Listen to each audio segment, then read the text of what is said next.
नमस्कार, देवभूमि समाचार में आप सभी का स्वागत है। मैं प्रियंका मलिक हाजिर उत्तराखंड की तमाम छोटी बड़ी खबरों के साथ। लेकिन सबसे पहले नजर इस वक्त की हेडलाइंस पर। राज्य में खुले नए 6 पुलिस थाने और 20 चौकियां। मुख्यमंत्री धामी ने किया वर्चुअली उद्घाटन। राजस्व पुलिस व्यवस्था की जगह अब की गई रेगुलर पुलिस की व्यवस्था। उत्तराखंड में भगत सिंह कोश्यारी की वापसी को लेकर सीएम धामी का बयान। कहा, भगत दा के आने से मिलेगी नई ऊर्जा, सरकार और संगठन को मिलेगा उनके अनुभव का लाभ। विधानसभा में बैकडोर से भर्तियों पर हरक सिंह रावत का बड़ा बयान। नियुक्तियों की सही जांच होने पर जेल में होगी बीजेपी की आधी सरकार, निशाने पर लिए मंत्री प्रेमचंद अग्रवाल। लोकसभा चुनाव में उम्मीदवार को लेकर कांग्रेस में मचा घमासान। टिहरी सीट से चुनाव नहीं लड़ेंगे प्रीतम, बीजेपी की तीखी प्रतिक्रिया। कांग्रेस में अभी से दिखने लगा नेताओं का टोटा। और शहीद स्मारक पर डटे बेरोजगार संघ से जुड़े प्रदर्शनकारी। जिला प्रशासन कर रहा धरने से उठने की अपील। बॉबी पवार और सीबीआई जांच की मांग पर अड़े युवा। हेडलाइंस के बाद बुलेटिन में खबरें विस्तार से। मुख्यमंत्री पुष्कर सिंह धामी ने सचिवालय से 6 नए पुलिस थाने और 20 पुलिस चौकियों का वर्चुअली उद्घाटन किया है। ये 6 नए थाने राजस्व पुलिस से हटाकर पुलिस के अंतर्गत आए क्षेत्रों में खोले गए हैं। आपको बता दें कि उत्तराखंड में ग्रामीण क्षेत्रों में राजस्व पुलिस की जगह अब नियमित पुलिस को कार्य दिए जाने की मुख्यमंत्री पहले ही अपनी सहमति दे चुके हैं, जिसके बाद अब नए पुलिस थानों के खुलने की शुरुआत हो चुकी है। ये हम लोगों ने बहुत पहले से ही निर्णय लिया था। ये कैबिनेट में पूरी तरह से हमारा निर्णय हो गया था कि जितने भी जो राजस्व पुलिस के अंतर्गत आने वाले बहुत सारे स्थान हैं, क्योंकि अब नया निर्माण हो गया है, पहले की अपेक्षा काफ़ी स्थितियां बदल गई हैं, वहाँ पर राजस्व पुलिस की जगह नियमित पुलिस की आवश्यकता है। और इसका हम लोगों ने चरणबद्ध तरीके से ये निर्णय लिया है कि जहाँ जहाँ भी राजस्व पुलिस की जगह नियमित पुलिस होनी है उनको करेंगे। उसी क्रम में आज 6 थानों का उद्घाटन किया जा रहा है जो नियमित पुलिस के तौर पर अब काम करेंगे। इससे पहले पौड़ी दौरे पर रहे सीएम पुष्कर सिंह धामी ने विकास भवन सभागार में आला अधिकारियों के साथ समीक्षा बैठक की। सीएम पुष्कर सिंह धामी ने एनसीसी कैडेट्स और अन्य प्रतिभावानशाली छात्रों से भी मुलाकात कर गांव में हो रहे प्लान के कारणों को जाना और प्लान रोकथाम पर उनके सुझाव भी लिए। मुख्यमंत्री ने पौड़ी में पर्यटन संभावनाओं को जिले में बढ़ाने पर जोर दिया। इसके लिए कलेक्ट्रेट भवन को नया लुक देने, शहर में म्यूजियम बनाने और साहसिक खेलों से जिले की दशा बदलने की भी बात कही है। इसके साथ ही उन्होंने शहर की समस्याओं पर भी गौर फरमाया है। पलायन हमारे राज्य की प्रमुख एक समस्या भी है और हम लोगों के लिए चुनौती भी है। उस पर बहुत सकारात्मक रूप से बच्चों ने अपनी जिज्ञासा रखी है और सरकार की तरफ से भी लगातार पलायन को रोकने के लिए, रिवर्स पलायन के लिए और लोगों को प्रोत्साहित करने के लिए लगातार काम हो रहा है। होम स्टे जैसी योजनाओं को लगातार प्रमोट किया जा रहा है, प्रोत्साहित किया जा रहा है। होम स्टे की संख्या बढ़े उसके लिए काम हो रहा है। अवसर पर मैं सर्वप्रथम माननीय मुख्यमंत्री जी का बहुत बहुत आभार व्यक्त करता हूं कि अभी कुछ दिन पूर्व मेरी बात हुई और मैं उनसे मिलने गया था कि पौड़ी में आपका आगमन होना चाहिए, सभी जगह आप जा चुके हैं और पौड़ी ऐसे छोड़ रखा है। तो उन्होंने शहर से स्वीकार किया और उन्होंने मुझे 2 दिन का यहाँ अपना रुकने का कार्यक्रम दिया कि मैं रात्रि विश्राम भी करूँगा। वहीं पटवारी लेखपाल भर्ती परीक्षा को लेकर मुख्यमंत्री पुष्कर सिंह धामी ने खुशी जताते हुए कहा कि तमाम अफवाहों के बीच पटवारी लेखपाल भर्ती परीक्षा सकुशल संपन्न हुई है, जिसको लेकर वह उत्तराखंड लोक सेवा आयोग और पुलिस प्रशासन का धन्यवाद भी किया है। सीएम धामी ने कहा कि इस दौरान आयोग और सभी जिला प्रशासन ने बेहतर कार्य किया, जिसके चलते 1,03,000 छात्र छात्राओं ने अपनी भर्ती परीक्षा दी है। मुख्यमंत्री ने कहा कि हमारी सरकार निष्पक्ष और नकल विहीन परीक्षा कराने के लिए प्रतिबद्ध है। सभी को मैं बधाई देता हूं कि इतने सारे संदेहों के बीच में तमाम प्रकार के मनगढ़ंत जो चीज़ें उछाली जा रही थी, स्थिति को संदेहास्पद बनाने का भरसक प्रयास किया गया। उसके बावजूद भी आयोग ने जहां और प्रशासन ने सफलतापूर्वक शांतिपूर्ण तरीके से इस परीक्षा को संपन्न किया और 1,03,000 छात्रों ने इसमें भाग लिया, जो बहुत बड़ी बात है। कुछ लोगों ने कुछ भ्रांतियां फैलाने का भी प्रयास किया है। हमारा जो नकल अध्यादेश आया है, उस नकल अध्यादेश से सारी परीक्षाएं निष्पक्ष होंगी, सारी नकल विहीन होंगी और पूरी तरह से जो योग्य छात्र होंगे, छात्राएं होंगी, भाई बहन होंगे, उन सभी को जगह मिलने वाली है। और जो भ्रामक खबरें फैला रहे हैं, नकल अध्यादेश में इसका प्रावधान भी है, इसलिए उनके खिलाफ कार्रवाई भी होगी। महाराष्ट्र के राज्यपाल पद से इस्तीफा देने के बाद भगत सिंह कोश्यारी उत्तराखंड में वापसी कर सकते हैं, जिसको लेकर कयास लगाए जा रहे हैं कि भगत दा की वापसी राजनीति में होगी या फिर राजनीति से दूर सन्यासी जीवन में। हालांकि भगत दा की वापसी को लेकर मुख्यमंत्री पुष्कर सिंह धामी का कहना है कि भगत सिंह कोश्यारी के आने से नई ऊर्जा मिलेगी, सरकार और संगठन को उनके अनुभव का लाभ मिलेगा। निश्चित रूप से उनका व्यापक अनुभव है, उसका लाभ मिलेगा। निश्चित रूप से उनका व्यापक अनुभव है, उसका लाभ मिलेगा। उत्तराखंड के मदरसों की अब समाज कल्याण विभाग द्वारा विभागीय जांच कराई जाएगी। कैबिनेट मंत्री चंदन रामदास ने उत्तराखंड में सरकारी मदद से चल रहे मदरसों की जांच के लिए कमेटी का भी गठन कर दिया है। समाज कल्याण और अल्पसंख्यक कल्याण विभाग की ये बैठक हुई, जिसमें ये फैसले लिए गए हैं। अल्पसंख्यक मामलों पर बोलते हुए कैबिनेट मंत्री चंदन रामदास ने बताया कि प्रदेश में 419 मदरसे संचालित किए जा रहे हैं, जिनमें से 182 मदरसों में राज्य सरकार द्वारा सहायता राशि दी जाती है। कैबिनेट मंत्री ने बताया कि 1 महीने पहले सभी जिलाधिकारियों को मदरसों की जांच के आदेश दिए थे, लेकिन जांच न होने के बाद अब कमेटी गठित की गई है। कहा था कि आपसे बोकस है, हमारे प्रदेश में 419 मदरसे चल रहे, जिसमें से 192 मदरसों को सरकारी मदद मिल रही। तो मेरा फोकस सरकारी मदद वाले मदरसों पर है। तो जब हम पैसा बच्चों की अच्छी शिक्षा के लिए दे रहे हैं, गुणवत्ता की शिक्षा के लिए दे रहे हैं, तो उस पैसे का सदुपयोग होनी चाहिए। और हमारा पूरा होल्ड मदरसे पर जब तक नहीं होगा, जब तक उनकी शिक्षा विभाग से मान्यता नहीं हो।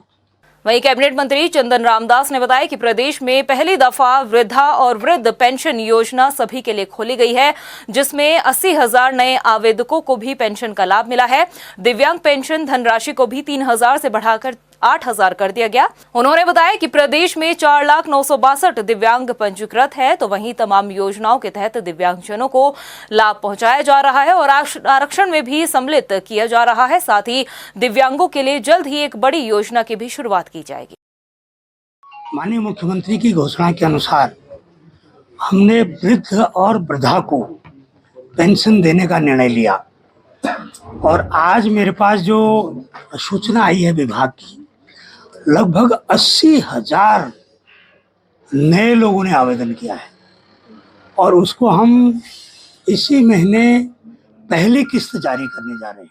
वहीं भगवानपुर में सरकार जनता के द्वार कार्यक्रम में कैबिनेट मंत्री सतपाल महाराज ने लोगों की समस्याओं को सुना। कैबिनेट मंत्री सतपाल महाराज ने बताया कि 162 शिकायतें मिली, जिनके निस्तारण के लिए संबंधित अधिकारियों को निर्देश दिए गए। इस बीच कैबिनेट मंत्री सतपाल महाराज ने 30 करोड़ की लागत से होने वाले विकास कार्यों का लोकार्पण भी किया। उन्होंने बताया कि औद्योगिक क्षेत्र में पानी की निकासी की बड़ी समस्या थी, जिसके लिए 22 करोड़ 4 लाख की लागत से एक नाले का निर्माण कराया जाएगा। इसके अलावा कई गाँव में इंटरलॉकिंग सड़कों के लिए लगभग 2.5 करोड़ की लागत से तैयार होने वाले कई योजनाओं का लोकार्पण भी किया। शिकायतें हमने सुनी हैं और बाकी करीब हमारे पास 160 के करीब शिकायतें आई हैं और आज इसी प्रकार जनपद विकासखंड भगवानपुर और विकासखंड भादराबाद में सिंचाई विभाग, लोक निर्माण विभाग तथा पंचायती राज विभाग की विभिन्न विकास योजनाओं का लोकार्पण शिलान्यास किया गया, जिनकी कुल लागत 30 करोड़ 83,19,000 है। तो ये विकास के काम यहाँ किए गए और ये माननीय मुख्यमंत्री जी का सरकार जनता के द्वार का बड़ा अच्छा कार्यक्रम है। पूर्व कैबिनेट मंत्री और कांग्रेस के नेता हरक सिंह रावत ने एक बड़ा बयान दिया है, जिसमें उन्होंने विधानसभा में बैकडोर से हुई नियुक्तियों पर सवाल उठाते हुए मंत्री प्रेमचंद अग्रवाल को घेरने की कोशिश की। उन्होंने कहा कि विधानसभा में विधानसभा अध्यक्ष प्रेमचंद अग्रवाल के दौरान धड़ल्ले से नियुक्तियां हुई, कई बेरोजगारों ने पैसे देकर नौकरी पाई और अब उनके पैसे भी गए और नौकरी भी। हरक सिंह रावत ने यह भी कहा कि अगर विधानसभा में हुई भर्तियों की सही से जांच होगी तो आधी बीजेपी की सरकार जेल में होगी। मैंने कहा ना कि उनके क्या गलती है, जो नियुक्ति जिनकी हुई है उन्होंने कोशिश करनी थी ना। मैं पहले कह रहा हूं, हर आदमी कोशिश करता, उन्होंने कोशिश की, वो उनकी नियुक्ति हो गई, उनको आपने सजा दे दी। लेकिन जिसने गलत काम किया, जिसने अपराध किया, उसको तो दी नहीं आपने सजा। तो ये कैसा दुर्भाग्य है, ये नेचुरल जस्टिस भी नहीं है। जिसका दोष ही नहीं है, उनका, मैं सोचता हूं जिनकी नियुक्ति हुई उनका कोई दोष नहीं है। उन्होंने प्रयास किया, किसी ने गलत तरीके से उनको नियुक्त कर दिया। उत्तराखंड में आगामी लोकसभा चुनाव को लेकर अभी से सियासी माहौल गरमाने लगा है। राजनीतिक दल चुनाव के रण को मजबूत करने में जुट चुके हैं, तो वहीं कांग्रेस अपने उम्मीदवार को लेकर चिंतित नजर आ रही है। सबकी निगाहें इस पर टिकी हुई है कि कांग्रेस से टिहरी लोकसभा चुनाव का उम्मीदवार कौन होगा। इन सभी तमाम सवालों के बीच में प्रीतम सिंह ने एक बड़ा बयान दिया, जिसके बाद अब कई तरह के सवाल भी उठ रहे हैं। ये रिपोर्ट देखिए। 2024 में होने वाले लोकसभा चुनाव के रण को मजबूत करने के लिए राजनीतिक दलों की तैयारियां अभी से शुरू हो चुकी है।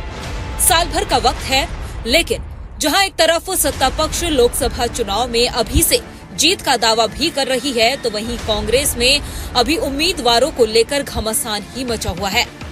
हरिद्वार लोकसभा सीट पर जहां पूर्व मुख्यमंत्री हरीश रावत और हरक सिंह रावत के बीच दावेदारी को लेकर आपसी खींचतान अभी तक देखने को मिली, तो वहीं टिहरी लोकसभा सीट पर 2019 के लोकसभा चुनाव में उम्मीदवार रहे और कांग्रेस विधायक प्रीतम सिंह ने चुनाव न लड़ने की बात कही है।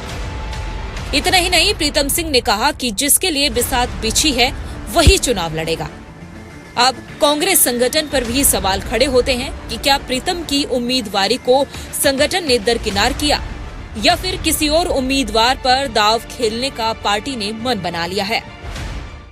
मैं तो चुनाव लड़ ही नहीं रहा हूँ, तो मेरे से बातचीत का इस परिप्रेक्ष्य में कि मैं टिहरी से उम्मीदवार हूँ, प्रश्न ही नहीं उठता है। मैं पार्टी से भी कहूँगा कि मैं लड़ने की स्थिति में नहीं हूँ, और हमारे प्रदेश संगठन ने बड़ा आमूलचूल परिवर्तन किया है। शायद संभवतः उनकी नज़रों में कोई मजबूत प्रत्याशी होंगे, उसके अनुसार जो है, कहते हैं ना, जंग लड़ने से पहले बिसात बिछाई जाती है, तो चुनाव से पहले बिसात बिछाई जाती है। तो प्रदेश संगठन ने बिसात बिछा दी है, अब कौन प्रत्याशी होगा वो चुनाव लड़ेगा। प्रीतम सिंह के इस बयान के बाद कांग्रेस के प्रदेश अध्यक्ष करण माहरा का भी बयान सामने आया, जिसमें उन्होंने प्रीतम सिंह के बयान को गंभीरता से न लेते हुए कहा है कि चुनावी रण में कौन होगा कौन नहीं, ये हाईकमान तय करेगा। मेरा ऐसा कोई इरादा नहीं है, और वो हमारे सीनियर हैं। टीम बनाना बसाना अध्यक्ष का काम है। मैं जो लोग संगठन को मजबूत क्षेत्रों में करेंगे उन लोगों को लेकर बढ़ना ही मेरा कर्तव्य है, और जिन लोगों को बनाया गया है वो अपने काम में दिख भी रहे हैं, उन्होंने काम करके भी दिखाया है, ऐसा कहीं कुछ नहीं है। और प्रीतम सिंह जी का जो बयान है वो ना मैंने देखा है ना मैंने सुना है, तो उस पर टिप्पणी करना मेरा कोई भी उचित नहीं हो। कांग्रेस अपनी गुटबाजी और बयानबाजी से ही अपनी फजीहत कराती आई है, जिसका नतीजा ये हुआ कि प्रीतम सिंह के बयान पर भाजपा की तीखी प्रतिक्रिया सामने आई। बीजेपी का कहना है कि अभी तो कांग्रेस के नेता चुनाव न लड़ने का ऐलान कर रहे हैं, आगे आने वाले समय में कांग्रेस के पास कार्यकर्ताओं का भी अभाव होगा और नेता बनना तो कांग्रेस में दूर की बात होगी। सवाल ये है कि कांग्रेस को अभी लोकसभा तो एक बहुत बड़ा चुनाव है, मुझे लगता है कि कांग्रेस को आने वाले टाइम पे छोटे छोटे चुनावों के लिए भी कार्यकर्ता नहीं मिलेंगे, क्योंकि जिस तरह से कांग्रेस की परिस्थितियां हो गई हैं, कांग्रेस के नेता सिर्फ जो है मीडिया पे बयानबाजी करेंगे या देहरादून में बैठ करके जो है कि अपने कार्यालय में कॉफ़ी और चाय पी करके नेतागिरी करेंगे, ज़मीन के मुद्दों से जुड़ेंगे नहीं, हर विषय पर जो जनता से जुड़ा हुआ विषय है उसको सुलझाने के बजाय उलझाने का प्रयास करेंगे, हर विषय को राजनीतिक बनाएंगे, तो कांग्रेस की दुर्गति होना स्वाभाविक है। अभी तो ये आने वाले समय में देखते रहिए आप कि कांग्रेस किस ओर जाती है, क्योंकि उनके काम करने का जो तरीका है, उनके नेतृत्व का विश्वास जो है वो जनता में है ही नहीं। उत्तराखंड कांग्रेस में लोकसभा चुनाव से पहले ही मचे इस घमासान के बाद अब देखना ये होगा कि कांग्रेस में टिहरी लोकसभा सीट पर किसकी दावेदारी होती है। टाइम टीवी के लिए देहरादून से मनीष टंगवाल की रिपोर्ट। उत्तराखंड में बेरोजगार युवाओं पर सियासत थमने का नाम नहीं ले रही है। कांग्रेस का विरोध प्रदर्शन जारी है। प्रदेश अध्यक्ष करण माहरा के नेतृत्व में कांग्रेसियों ने सचिवालय का घेराव किया। इस दौरान पुलिस ने बैरिकेडिंग लगाकर प्रदर्शनकारियों को पहले ही रोक लिया और उसके बाद एनएसयूआई कांग्रेसियों की गिरफ्तारी भी की गई। करण माहरा ने कहा कि सरकार बेरोजगार युवाओं की आवाज को दबाने की कोशिश कर रही है। घटना घटी उसके बाद हम लगातार कुछ मांगे कर रहे हैं। मुकदमे वापस करने की मांग है, बॉबी पवार और उसके साथियों को जेल से बाहर करने की मांग है, क्योंकि वो लड़के तो शांतिप्रिय ढंग से बैठे थे और सबने देखा है। पथराव करने वालों की गिरफ्तारी होती समझ में आता, अराजक तत्वों की गिरफ्तारी समझ में आता। जो बच्चे जेन्युइन मांग कर रहे थे उनको ही जेल में ठूस दिया और 307 जैसी गंभीर धारा उन पर लगा दी। और कल की घटना जो है जिसमें पुरोला के एक बच्चे ने जब ये कहा कि सील टूटी हुई है, उसने डीएम से शिकायत की, एसडीएम से शिकायत की, उसके बाद उस पर दबाव बनाते रहे शाम तक कि तो ये मामले को वापस ले ले। जब वापस नहीं लिया तो उसी पे नकल विरोधी कानून के तहत जो है मुकदमा दर्ज कर दिया। वहीं अपर मुख्य सचिव राधा रतूड़ी से सचिवालय में उत्तराखंड पीसीएस मुख्य परीक्षा के सफल अभ्यर्थियों के एक प्रतिनिधि मंडल ने मुलाकात की है। अभ्यर्थियों ने अपर मुख्य सचिव राधा रतूड़ी और सचिव कार्मिक शैलेश बघोली से तय समय पर ही परीक्षा आयोजित करवाने का निवेदन किया। ये परीक्षा है 23 से 26 फरवरी के बीच आयोजित होनी है, जिस पर अपर मुख्य सचिव राधा रतूड़ी ने अभ्यर्थियों को आश्वासन दिया कि परीक्षाएं तय समय पर ही आयोजित होंगी, अफवाह फैलाने वालों के झांसे में न आए। वहीं अब बात करते हैं भर्ती घोटाले से जुड़े प्रदर्शनकारियों को लेकर। देहरादून स्थित शहीद स्मारक पर युवाओं का धरना प्रदर्शन अभी भी जारी है।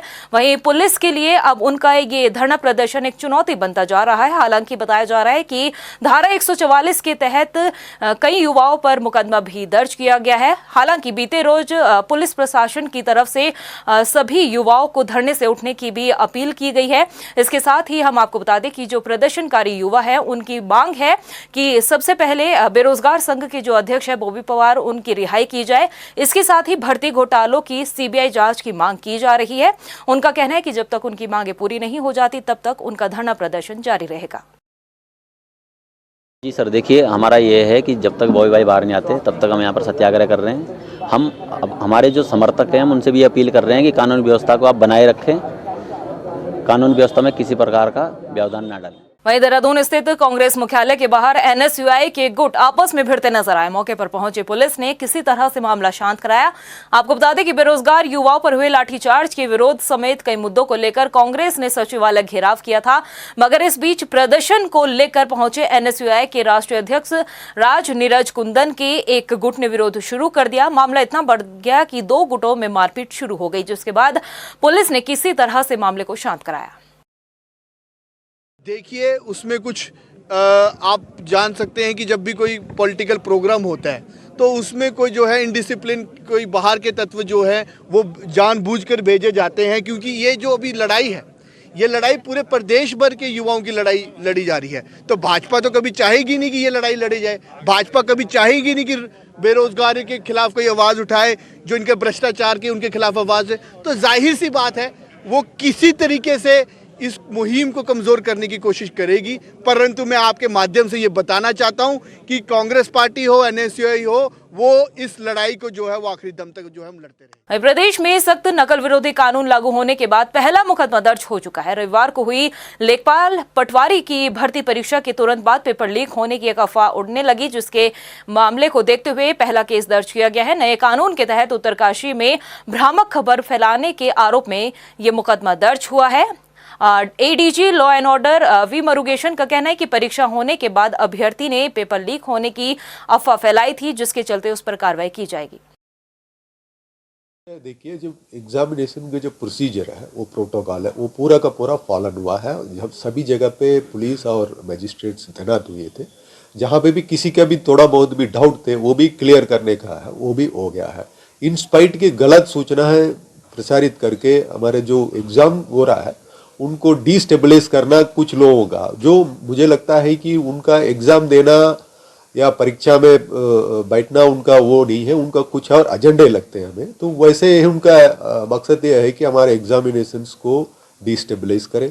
तो ये हम टॉलरेट नहीं होगी। जो गलत सूचनाएं भ्रमित करके जो स्टूडेंट है अपना पढ़ाई करके एग्जाम देने आ रहा है उन्हें भी डिस्टर्ब कर रहे हैं। ये सारा अब नया जो कानून आया उसके तहत ये उल्लंघन है और उसके खिलाफ विधिक कार्रवाई की जाए। नैनीताल जिले के रामगढ़ में राज्य सरकार द्वारा उद्यान विभाग की जमीन को लीज पर दिए जाने का मामला तेजी से तूल पकड़ता नजर आ रहा है।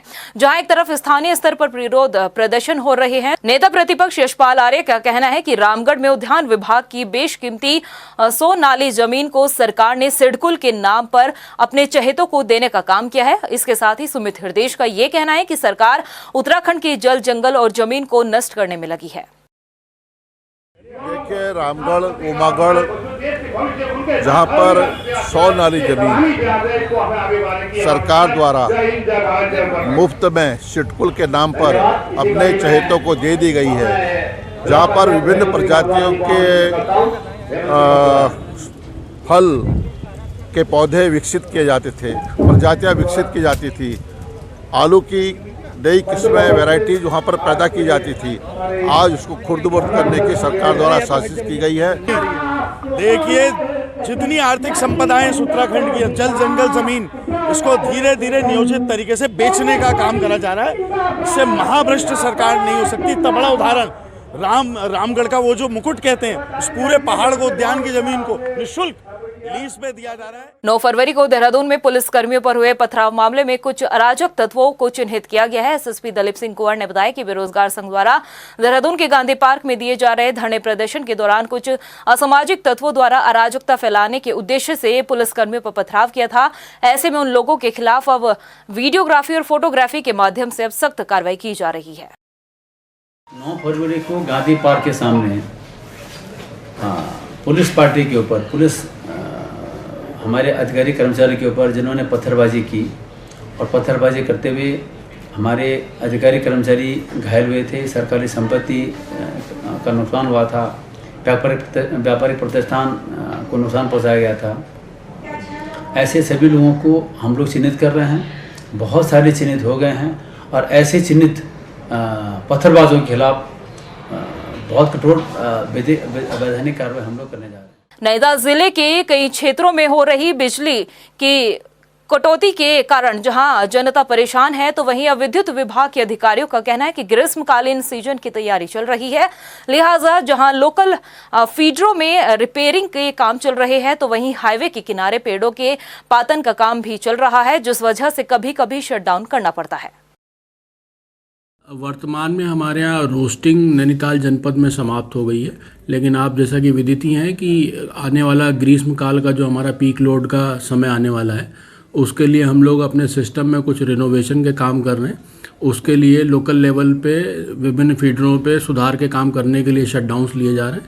इसके अलावा कुछ वन विभाग के द्वारा, वन विकास निगम द्वारा पेड़ों का पातन भी किया जा रहा है, जो हमारे हाईवेज चौड़ीकरण वगैरह का काम है। तो पातन के समय पे विद्युत लाइनों को क्षति ना हो, किसी को करंट ना लगे, इसलिए सुरक्षा की दृष्टि से हम लोग शटडाउन वगैरह भी अलाउ कर रहे हैं वन निगम को। वहीं लोहाघाट में शिक्षक कर्मचारियों ने 26 फरवरी को हल्द्वानी में होने वाले प्रदर्शन रैली की रणनीति तैयार की है। जिले के हर ब्लॉक में कार्यकारिणी का गठन किया जा रहा है।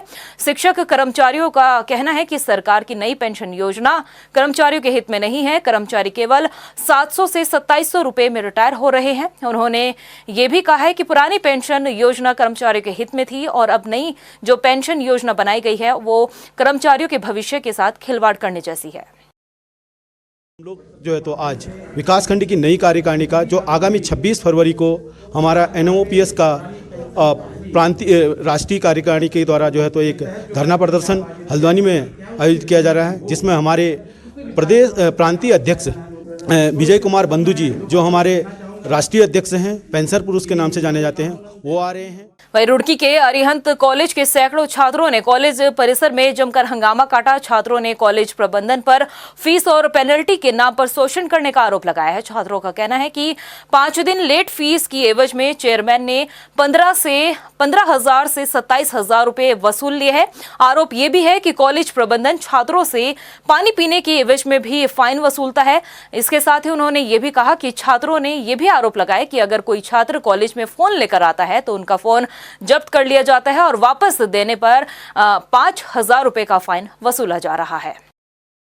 मेरी एक रिलेटिव यहाँ पे BSc नर्सिंग में पढ़ती है, ठीक है। एडमिशन के वक्त इन्होंने ये कहा था कि लगभग कि आप कभी भी आप साल में 3 बार में आप फीस जमा कर सकते हो, ठीक है। और उसी के हिसाब से मैंने अभी एक ही बार में अभी पिछले महीने इसी महीने स्टार्टिंग मैंने जमा करा दी है, लगभग 75,000 रुपये जमा करा चुका हूँ। अब उसके बाद पहले ये 6,000 इनका फ़ाइन था, ये बोल रहे थे कि 6,000 मिलेगा।